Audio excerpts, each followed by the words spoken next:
On her birthday, Chloe overturned the table of food I had spent the entire day preparing, all because of her brother-in-law, Liam, before she stormed out of the apartment. I didn't follow her. I didn't try to explain myself or apologize the way I always did whenever her temper flared. Instead, I found a cloth and a mop and began the slow process of cleaning the sticky, colorful mess from the floor. About 6 hours later, a message from Liam appeared on my phone, a transparent attempt to play the peacemaker. He wrote that Chloe hadn't intended to flip the table. She was simply worried about me because I have a sensitivity to ginger and scallions. He claimed she only gets angry when I don't remember the things she says because she loves me so deeply. He told me she was at a club, drinking heavily and talking about ending our relationship, and that I should rush over, tell her I was sorry, and bring her home. He even included a short video. In the chaotic, flashing lights of a private club room, Liam's hand was wrapped securely around Chloe's as she gripped a wine glass. They were pressed against each other in a way that was far too intimate for a brother-in-law and sister-in-law, and his voice was a low, gentle murmur as he tried to console her. "Chloe, stop drinking so much," he said. "Alex didn't mean for this to happen. I'll get him to apologize to you right now. Just make up with him, please." Chloe let out a scoff.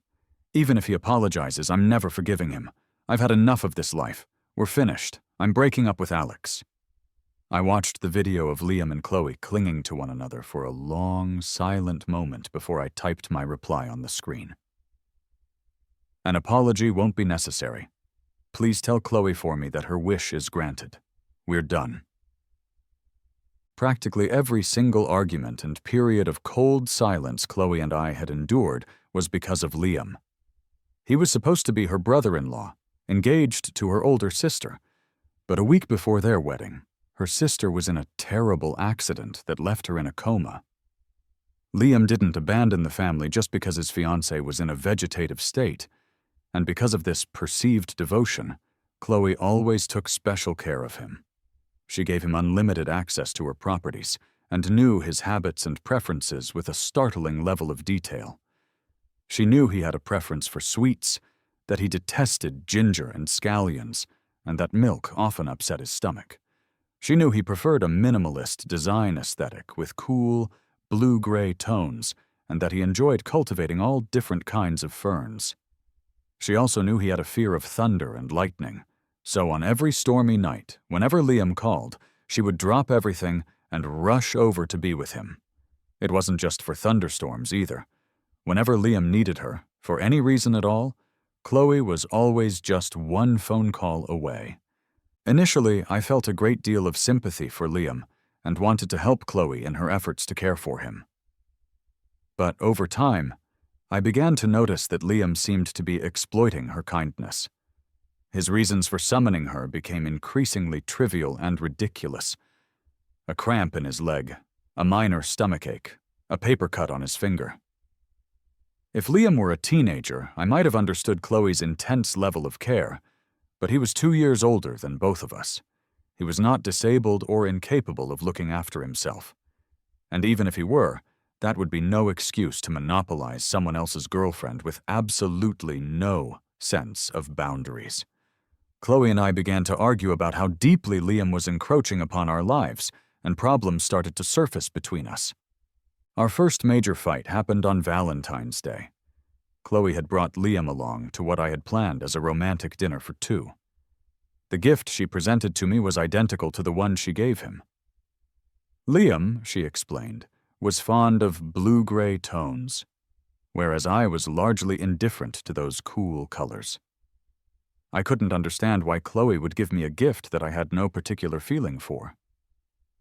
Liam just offered a gentle smile. "Chloe and I picked them out at the mall together," he said. "She knows how much I love this design, so she even chose wrapping paper in blue-gray to match." I stared at the blue-gray tie clip and the matching wallet laid out in front of me, a tight knot forming in my stomach. It was Valentine's Day.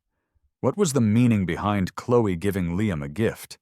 Even if it was supposedly on behalf of her comatose sister, what did that say about me? Chloe knew all of Liam's preferences, but seemed to know nothing about mine, her actual boyfriend.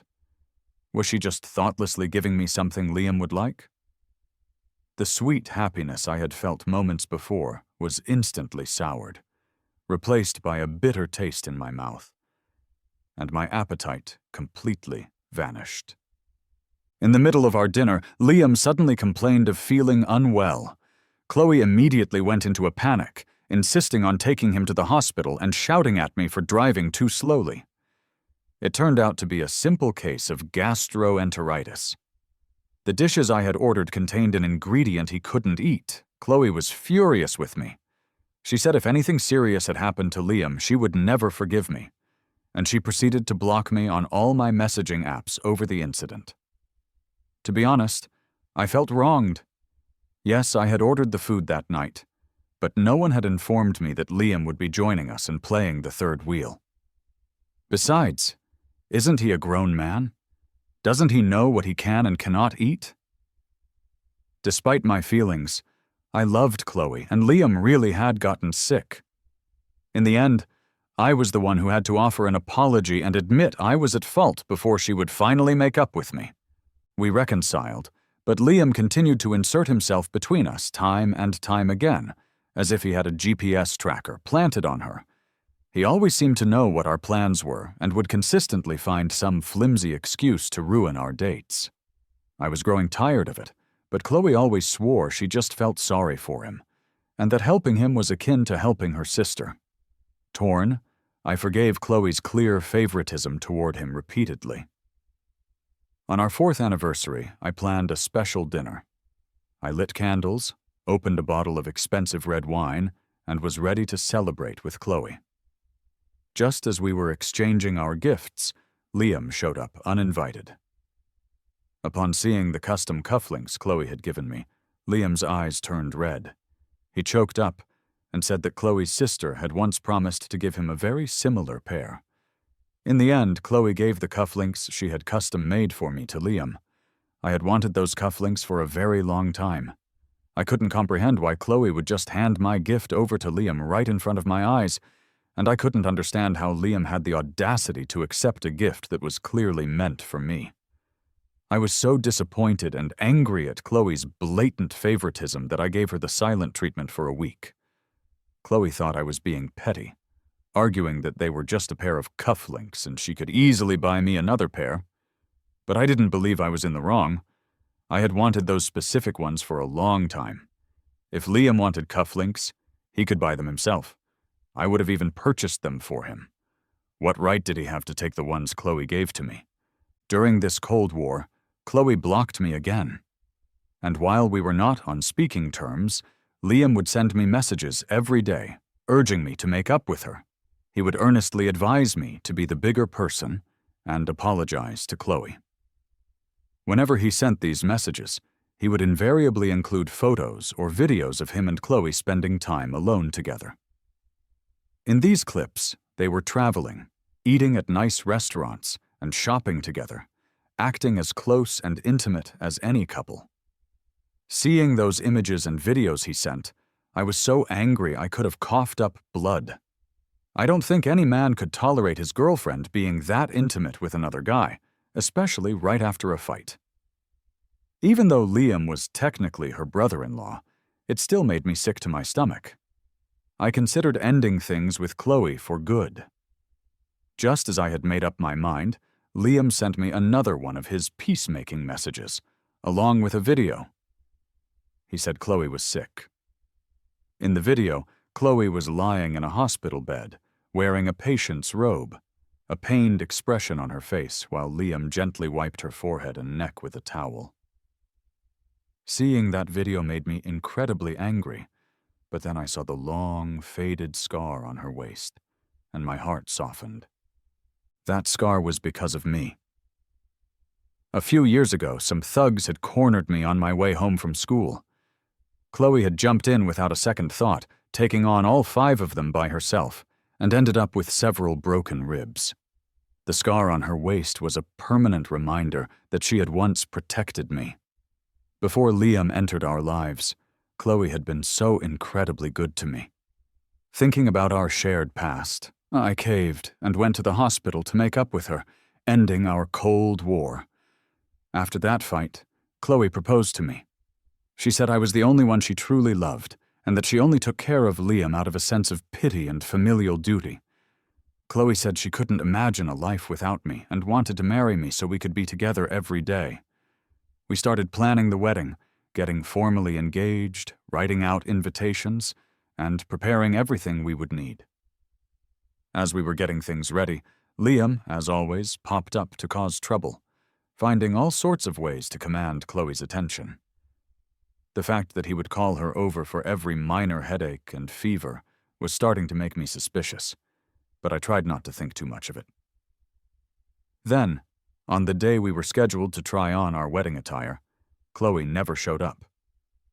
I waited alone at the bridal shop for 6 hours. In the end, I went home without even trying on a single thing. Chloe finally found the time to send me a message that night. She explained that Liam had a severe stomachache, and they had run all sorts of tests at the hospital but couldn't determine the cause. She said he was in a great deal of pain, so she stayed with him and completely forgot to let me know. Likely feeling guilty for standing me up, Chloe suggested we go to City Hall the next day to get our marriage license first. She said she was still at the hospital with Liam, but that I should meet her at City Hall at 9 in the morning, sharp. I didn't take her words seriously. Perhaps it was because I had been disappointed by her standing me up far too many times. The next morning, I did not go to City Hall at 9, as we had agreed. I went to work instead. The morning was incredibly busy, and I didn't even glance at my phone. During my lunch break, I finally looked at my phone and saw a message from Chloe, sent just 10 minutes earlier. "I'm sorry, Alex. Something came up with Liam. I can't make it to City Hall to get the license." I read her message and a corner of my mouth twitched into a humorless smile. It was a good thing I wasn't foolish enough to go and wait at City Hall. I could only imagine how agonizing it would have been to wait 4 hours for her to never show up. I thought about how frequently Liam seemed to have emergencies while Chloe and I were trying to plan our wedding. It was always chest pain, a sprained ankle, or even his dog running away. He could always invent a reason to call her away, and Chloe's willingness to drop everything for him felt like a persistent thorn in my side. I began to seriously wonder if I had made a terrible mistake by agreeing to marry her. If Liam was going to be summoning her away at any time, for any reason, after we were married, what was the point of getting married at all? I didn't reply to Chloe's message. After lunch, I went back to work. For the next 3 days, Chloe made no attempt to contact me, and I made no attempt to contact her. It was as if we had suddenly severed all communication. Well, not entirely. I could still see what she was up to because she appeared all over Liam's social media feed. His mysterious stomachache was gone, but now his mother was sick, and Chloe was busy taking her to the doctor. In Liam's posts, Chloe was depicted running around non-stop. She apparently covered all of his mother's medical expenses and even took him shopping and on trips after his mother recovered. I remembered how she always had an excuse to be busy whenever my own parents came to visit, leaving me to handle everything by myself. A heavy, sinking feeling settled in my chest. I had definitely rushed into this engagement. A week later, Chloe showed up at my office building holding a massive bouquet of 999 roses. She handed me the flowers, offered a sincere apology, and told me she had booked a table for a romantic candlelight dinner. She held my hand and began to reminisce about all the good times we had shared. I'm a sentimental person, and as she talked about our past, the complaints and the growing desire to break up that had been building inside me for weeks just seemed to die on my lips. Life went on, blandly and uneventfully. Soon, it was Chloe's birthday. She said she wanted to spend it alone with me, that she missed my cooking. I had almost forgotten, but it had been nearly 3 months since I had last made her breakfast or dinner. I didn't truly believe we would spend the day alone. Based on all past experience, I was almost certain that Liam would somehow show up. Even so, on her birthday, I still meticulously prepared all of Chloe's favorite dishes, baked a cake from scratch, opened a bottle of good red wine, arranged fresh flowers, and had a gift ready and waiting. Sure enough, when Chloe arrived, she was not alone. Liam was with her. The sight of him made my eye twitch. I had a very bad feeling about how the night would unfold. My sixth sense was spot on. Just as I pulled out the birthday gift I had gotten for Chloe, Liam pulled out his gift for her as well. We had bought her the exact same gift, a watch from the same luxury brand. A watch exchanged between a couple has a special, intimate meaning.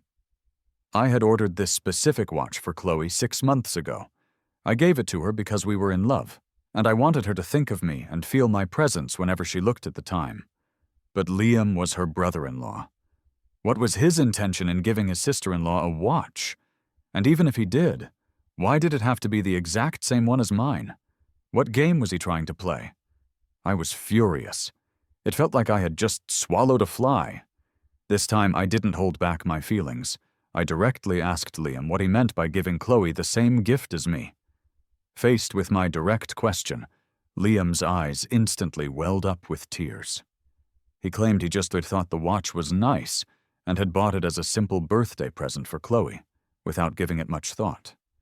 But this particular watch wasn't sold in stores. It had to be special ordered. I remembered clearly that Liam had been with me when I was picking it out, which meant he was lying through his teeth. My pointed questioning left him speechless. He choked back a sob and promptly left the apartment. Chloe immediately chased after him. After about half an hour of what I assumed was coaxing and consoling, she returned with a red-eyed Liam. Chloe was pulling him back by the hand, their fingers intertwined as they walked in. His eyes were still red and puffy, and Chloe was gently consoling him. "Don't be mad," she said to him. "He doesn't have a filter. I'll make him apologize to you later." The way Chloe was comforting Liam looked exactly like a girlfriend consoling her boyfriend. I had only ever seen Chloe dote on Liam in the photos and videos he sent me. Seeing it in person now made me feel sick to my stomach. I didn't know what I had done wrong that would require an apology. Watching Liam being coddled by Chloe filled me with a profound sense of disgust. But I reminded myself that it was her birthday, so I suppressed my annoyance, set out the bowls and chopsticks, and told them it was time to eat. Chloe served Liam, dishing up his food and filling his soup bowl with a practiced ease. The careful, attentive way she treated him made my stomach clench. I kept my head down and shoveled rice into my mouth, the sound of their quiet conversation buzzing in my ears. The disgust was growing stronger. I knew I couldn't take it anymore. I had to have a serious conversation with Chloe. As soon as dinner was over, we were going to talk. Just as I was steeling myself for this, Liam, who had been speaking softly to Chloe, suddenly started to gag. Chloe immediately asked with alarm, "What's wrong?" "Scallions," he gasped. "There are scallions in the fish, Alex. Why did you put scallions in the fish? You know Liam can't eat them." Hearing Chloe's accusatory tone, I slammed my chopsticks down on the table. "Isn't it normal to put scallions in fish?" I retorted. "But Liam can't eat scallions." "What does that have to do with me?" I shot back. "Did I know he was coming today? If he can't eat scallions, he can just not eat the fish, can't he?" I rarely used such a harsh tone with her. Chloe was stunned for a moment. Then her anger flared up even more intensely. "What's with your attitude?" "This is my attitude," I declared. Seeing us on the verge of a full-blown fight, Liam's eyes welled up with tears again. "Don't fight because of me," he whimpered. "It's all my fault. I'm sorry, Alex. I know you don't like me. I won't bother you and Chloe anymore." I sneered at him. "You'd better mean that!" Chloe pointed a trembling finger at me. "Apologize, Alex.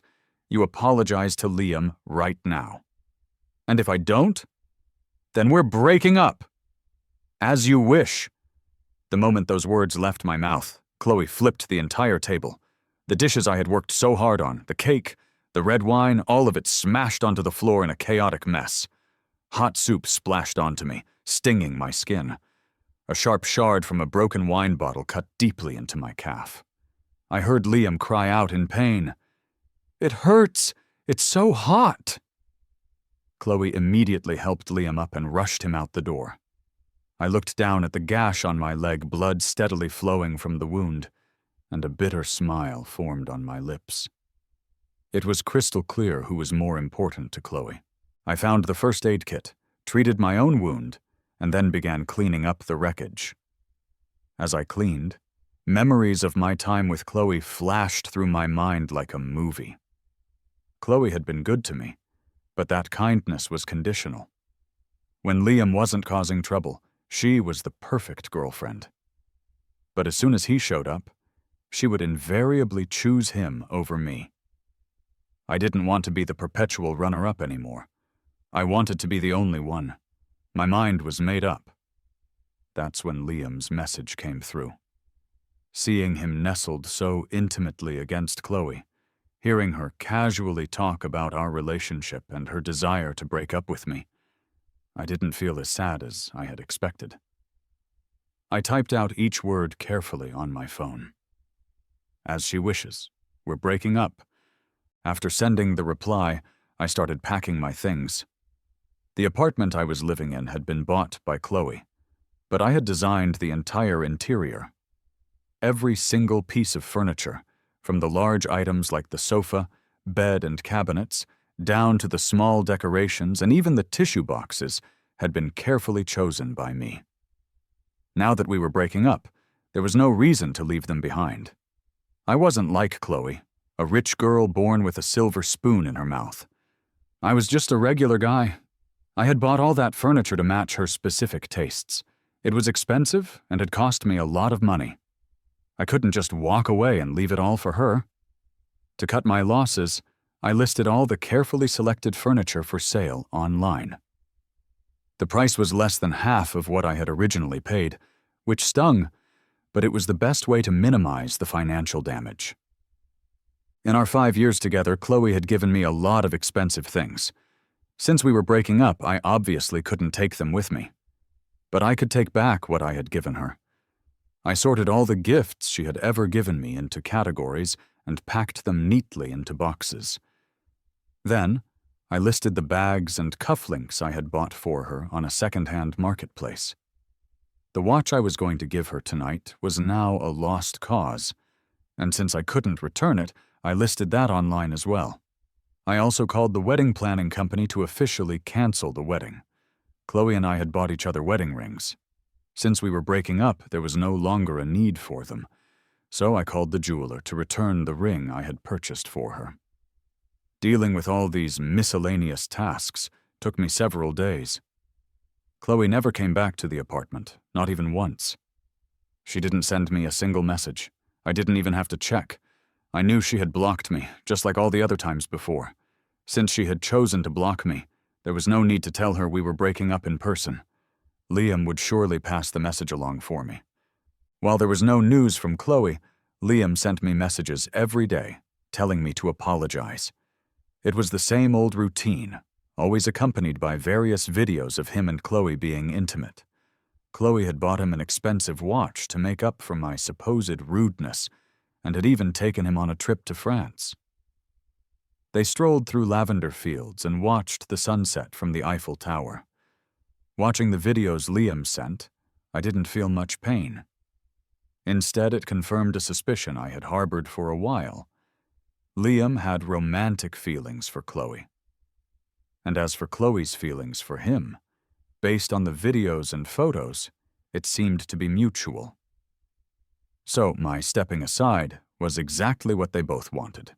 My heart felt heavy, but once I thought it through, I felt a profound sense of relief. At least I could get out now, before it was too late.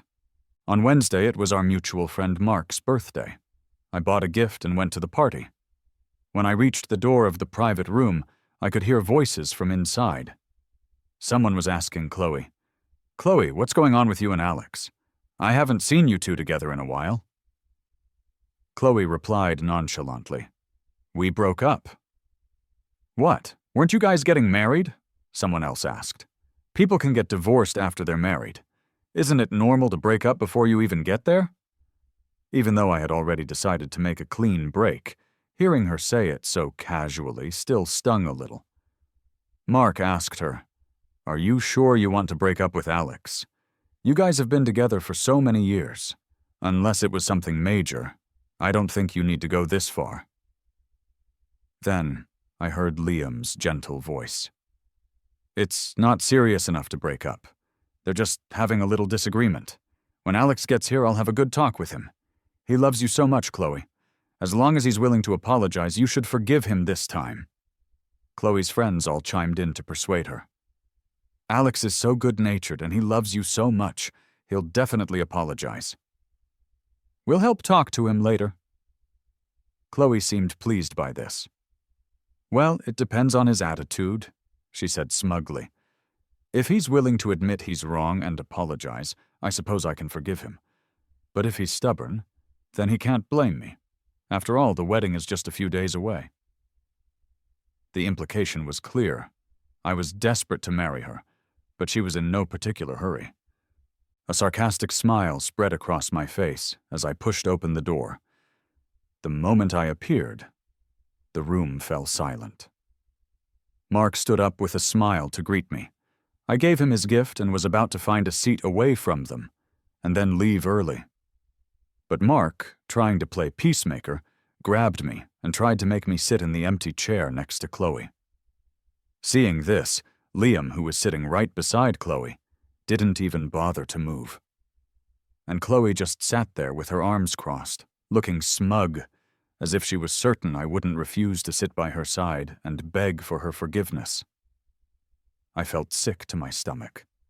Some things had to be said to their faces. Chloe and I have already broken up. It wouldn't be appropriate for me to sit next to her. In the future, please don't ever associate me with her again. Thanks. After I spoke, the entire room went dead silent. Chloe's expression instantly turned cold. For the rest of the night, she just kept drinking while Liam softly urged her to drink less. I ate my fruitcake and didn't give them a single glance. Partway through the party, I got a call. It was someone from the second-hand marketplace asking about the watch. I stepped outside to take the call. The person asked about the condition of the watch, and after I confirmed that the packaging was still sealed and unopened, they decided to buy it. That watch had cost me nearly a year's salary.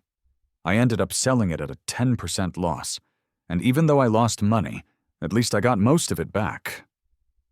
After hanging up, I was about to go back inside when I bumped into Liam, who was rushing over. He had a fake, concerned smile plastered on his face. Alex, you've been stubborn for so many days. Are you sure you're not going to apologize to Chloe? I looked at him coldly. You really want me to go apologize to her? Of course. I hope you two can make up. But every single one of our arguments is because of you. If you really wanted us to be okay, why do you always have to cause trouble? If you don't like scallions, you don't have to eat them. No one forced you to eat that fish. And I don't recall anyone inviting you to crash my birthday celebration for Chloe. You're an engaged man. What's your deal buying a watch for an unmarried woman, your sister-in-law, no less? I think you know exactly what you're doing. And another thing, you and Chloe are always together.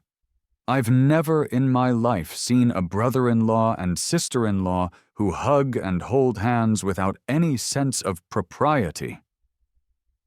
What are you trying to say? Are you accusing me and Chloe of something? You? Why are you in such a hurry to deny it? I'm not finished. Chloe seems to know an awful lot about your digestive issues. Are you sure your relationship is just brother-in-law and sister-in-law and not something else? Before Liam could reply, I opened my phone and pointed to a social media post he had made the day before, showing Chloe buying him probiotics and ginger tea. Does Chloe know you posted this and set the privacy so only I could see it? Honestly, you're the first two-faced, manipulative snake I've ever met. It's disgusting. Please stop pretending to be a peacemaker while secretly trying to provoke me. I'm not interested in your twisted drama with Chloe. If you like her, just get with her already and leave me out of it." With everything out in the open, Liam's expression changed completely. The act was over. "Since you already know, then I hope you'll stick to your word and stay far away from Chloe. Don't come crawling back." I scoffed. "And who are you to say that to me? Her new boyfriend? As far as I know, you're still technically engaged to her sister. So, are you trying to get with both sisters at the same time?" Liam's face turned a ghastly shade of pale. "How could you say something so vile?" Seeing his teary-eyed act just disgusted me further. "Cut it out. I'm not Chloe. A few crocodile tears won't work on me. By the way, I've always been curious about something. Does Chloe know you're in love with her?" With his cover completely blown, Liam stared at me with pure, unadulterated hatred. "Of course she knows. Why else do you think she chose me over you time and time again?" "Fine. Then I wish you two a lifetime of happiness." I had already given Mark his gift, so there was no reason to go back into the party. I sent Mark a text saying something had come up and left the club. Just as I stepped outside, I heard rapid footsteps behind me. A hand grabbed my shoulder, and Chloe's furious voice rang out. "Alex, you've got some nerve! Who gave you the right to hit Liam? Apologize to him right now, or else!" "What the hell? When did I hit Liam?" I shook off her hand. "I don't know what you're talking about." "Still denying it? I really underestimated you. You act so gentle and harmless, but underneath you're this vicious and unreasonable. You were just jealous that I'm nice to Liam and take care of him, so you got angry and started insulting him, and then you hit him, didn't you?" I found the entire situation hilarious. "You're overthinking things. I'm not as pathetic as you think. We've already broken up. I would never do something like that over you. Just so you know." "Are you daring to say you didn't curse at Liam? I have an audio recording of you insulting him. Alex, my patience is limited. Apologize to him right now, and I might forgive you. I'm telling you, what you've done has crossed my line. I will never marry you. A malicious and irrational person like you doesn't deserve to be my husband. If you dare not to apologize, our wedding is off." "Got it," I replied calmly. The whole story about me insulting and hitting him was obviously a lie concocted by Liam. Since I had no intention of having anything to do with Chloe ever again, I told her, word for word, "I'm not going to apologize for anything. As for the wedding you mentioned, you must have a short memory.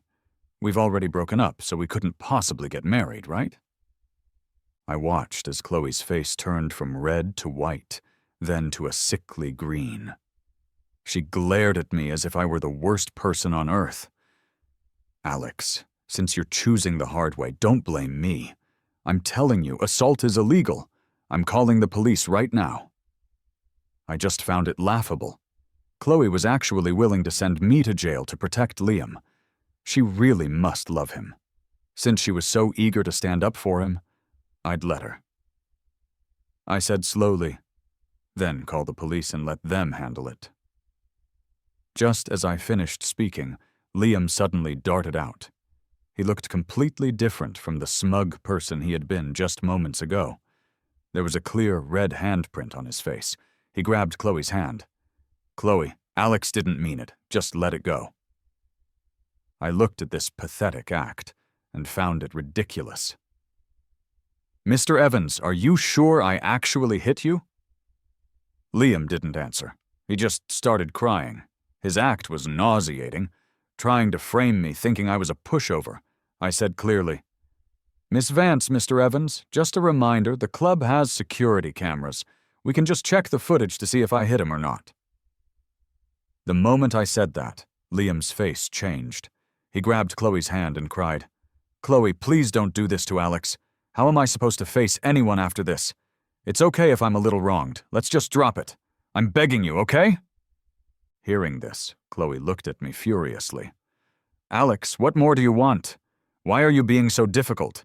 Is it that hard to apologize when you've done something wrong? Of course it's not hard, but why should I apologize for something I didn't do? I didn't want to waste any more breath on them. Miss Vance, I've said it before. You and Mr. Evans can call the police. Neither of them seemed inclined to do so, and I was done playing along. Just then, a patrol car drove by. I waved my hand. The police are here. Let's go file a report. Before I could even move, Liam collapsed dramatically into Chloe's arms. Chloe frantically called his name a few times, then shoved me hard. Alex, I'm telling you, if anything happens to Liam, I will never let you go. She pushed me so hard that I fell to the ground, scraping my arms and legs on the rough pavement. By the time I managed to get up, Chloe was already helping Liam into a car and driving away. Those two psychos were truly disgusting. I limped to a nearby pharmacy to treat my scrapes, then took a cab to my new place. I washed up, got into bed, and fell asleep quickly. I was woken up in the middle of the night by my phone ringing. I groggily picked it up and saw it was Liam calling. What was this lunatic up to now? I hung up and was about to go back to sleep when a video came through.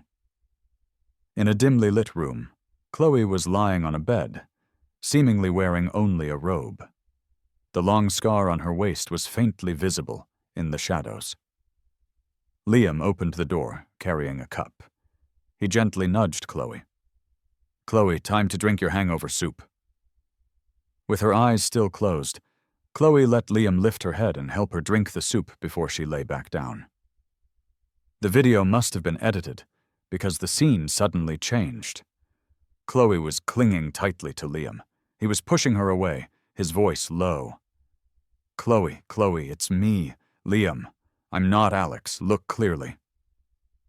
The video ended with the sound of fabric tearing, followed by a muffled, ah. It was a soft, seductive sound, one that I knew meant something was happening between them. So Chloe and Liam were sleeping together, and he had sent this video to me specifically to provoke me. A wave of nausea hit me, and I couldn't help but retch into the darkness. The story continues, switching to Chloe's perspective, and then back to Alex's, following the plot of the original text, but rewritten in this new style, covering her anger and denial, her discovery of the empty apartment, her desperate attempts to contact Alex, her eventual realization about Liam's manipulation, Alex's new job and the airport confrontation, the revelation about her sister waking up, and finally the epilogue detailing Liam's imprisonment and Alex's new life, ending with him hanging up on her final call.